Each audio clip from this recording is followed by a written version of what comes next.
Welcome back. The validation set is a critical aspect of working with machine learning models. And in this video, we'll be looking at one of the common validation techniques, the holdout validation. Now here, if you see, we have divided the dataset randomly into three parts. The first is training, the second is validation, and the third is testing. The distribution shown here is 60-20-20, but there's no hard and fast rule. The distribution could be 70-15-15 or 70-20-10 and so on. Now here we'll use the validation set to tune the model, or say selecting the right value of k, and the test value as a completely unseen data for the model. So to understand holdout validation, let's recall the Titanic dataset. Here we have to predict the dependent variable whether a person survived or not. From this data, we'll need to generate a validation and a test data. First of all, we'll shuffle the whole dataset.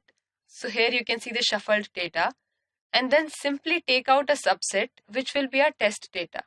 And this part will not be used in any way to train the model. From the remaining data, we'll take out another subset of data which is called the validation set, while the other portion is the training set. Simple, right? The validation set we just created looks okay. But think for a moment, can anything go wrong with this? The straightforward holdout validation set we just created is prone to certain issues.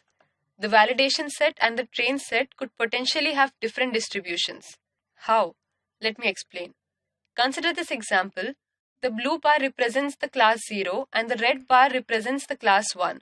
Now it is completely possible that the train data may have a very few percentage of class 1 while a validation set has a higher percentage, or in an extreme case, the train data has all the rows with class 1 while validation has nothing.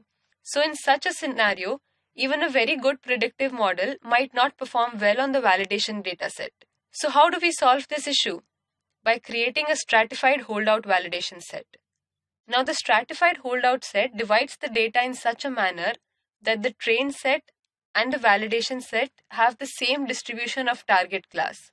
So we can clearly see in this example, the train and the validation have equal distribution of classes 1 and 0. But there's a catch. The holdout validation requires a good chunk of data to be kept aside.